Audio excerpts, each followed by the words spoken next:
So Joe Biden, despite saying that he wouldn't do it earlier, has pardoned his son Hunter Biden.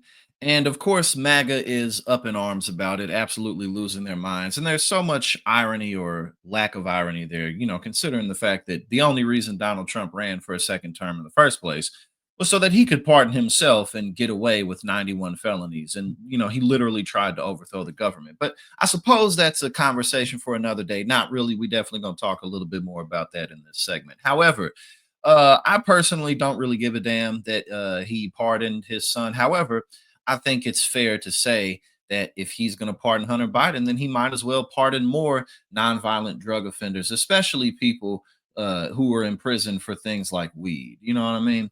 Um, Given the fact that weed is being not only medicinally legalized, but recreationally legalized across the United States, not yet on a federal level, but state after state is following suit because one, the general public doesn't really care about people smoking weed anymore. And also, there's just so much tax dollars to be made from it. And we know that the drug war has been a complete failure. So, if you're going to pardon your son, you might as well pardon more nonviolent drug offenders. You already did that. I mean, that's some of what you did during your first term when you first got in there.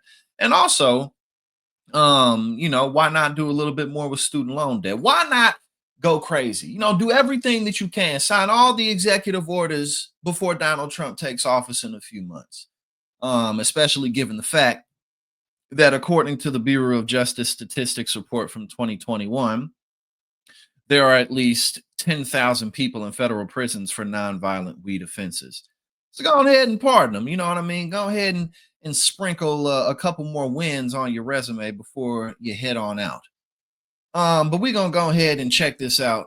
This video here from ABC talking about why Joe Biden decided to pardon his son. And basically, it's because he knows that the Trump administration was going to go after him. So he looked out for his kid. But if you're going to look out for your kid, look out for more Americans. So let's check this out.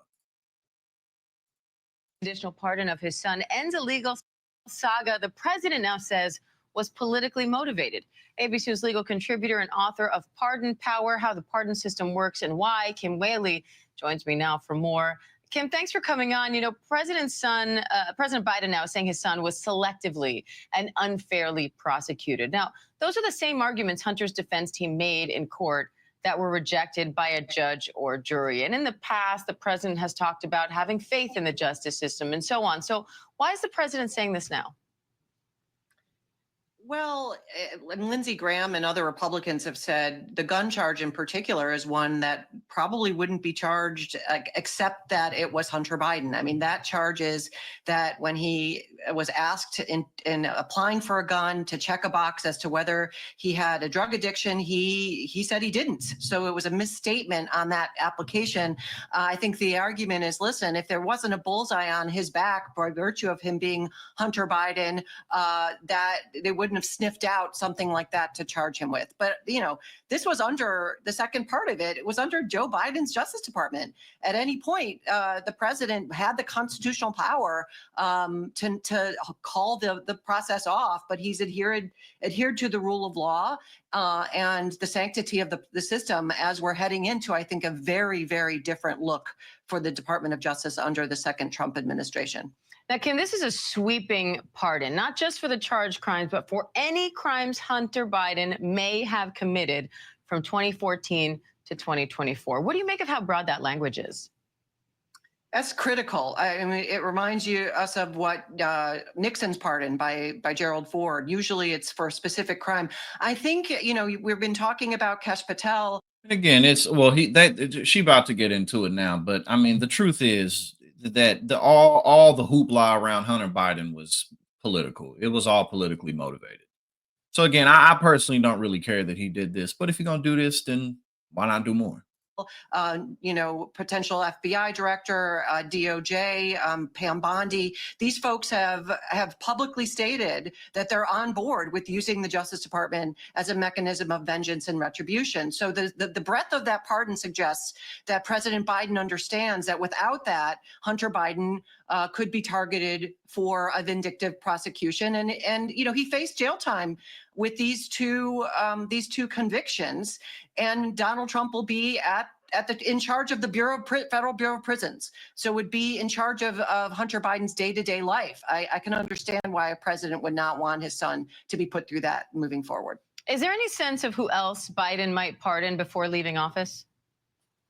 I think there's a big question, given, again, the plans for the Department of Justice, if he's going to preemptively pardon folks like Jack Smith or Liz Cheney, judges, law clerks, media people that Donald Trump's angry with.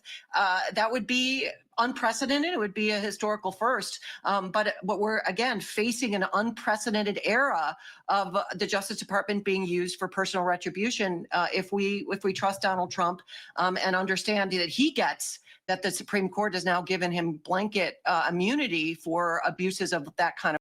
You know that this is definitely going to light a bigger narcissistic fire under Trump's feet. I mean, he was already going to use the Justice Department to go after his political enemies. Now he's going to do that even more. But again, and now hold on, we going to get into right now, Donald Trump calling the pardoning of Hunter Biden a miscarriage of justice, which of course is absolutely hilarious, given the fact, again, that the only reason Donald Trump ran for president a second time is to pardon himself, to get away with his 91 felonies. That's the only reason he ran. And now that he made it, all he's doing is selling out his administration to the highest bidder so that they could dismantle the very important institutions of this country. And that's literally all that's going down. And anybody who knows anything about Donald Trump and the Republican Party, specifically Donald Trump, though, knows that that's the case, because it's not like he's hidden it. It's not like he hides it. So let's see what he has to say. Let's go ahead and go to it. In a post on social media on Sunday night, President-elect Donald Trump reacted negatively to President Joe Biden issuing a full and complete pardon for his son, Hunter Biden, in a surprise announcement that Trump described as a miscarriage of justice. Despite multiple and repeated assurances that he would not do so, Biden pardoned his son the Sunday after Thanksgiving in a move many in media are speculating was the result of family discussions during the holiday. Hold on. My bad, I was reading something else on the side. In his announcement, Biden said the investigations and prosecutions of his son were politically motivated and a miscarriage of justice, which, hold on. I mean, it was politically motivated, but again, if you're going to do this, go ahead and do more. Trump, in his post on Truth Social, used the same words to describe the pardon. And this is what he said. Does the pardon given by Joe to Hunter include the January 6 hostages, who have now been in prison for years? Such an abuse and miscarriage of justice. But again, it's like he immediately delegitimizes himself. One, because again, he's a criminal and he has 91 felonies and he tried to overthrow the government, but he still gets to be president because he's a rich white man. But, then he asked about this, then the January 6 hostages. You mean the thousands of people who stormed the Capitol? So again, like the second he opens his mouth, he delegitimizes himself because this is ridiculous. But that's where we at. That is where we are at. And again, go ahead and pardon more, Joe. If you're going to pardon your son, then pardon nonviolent weed offenders. Hey now, thank you so much for tuning in here at Politics and Paper. If you like what I do and you support my work, go ahead and subscribe. I greatly appreciate it and really helps to support what we do here.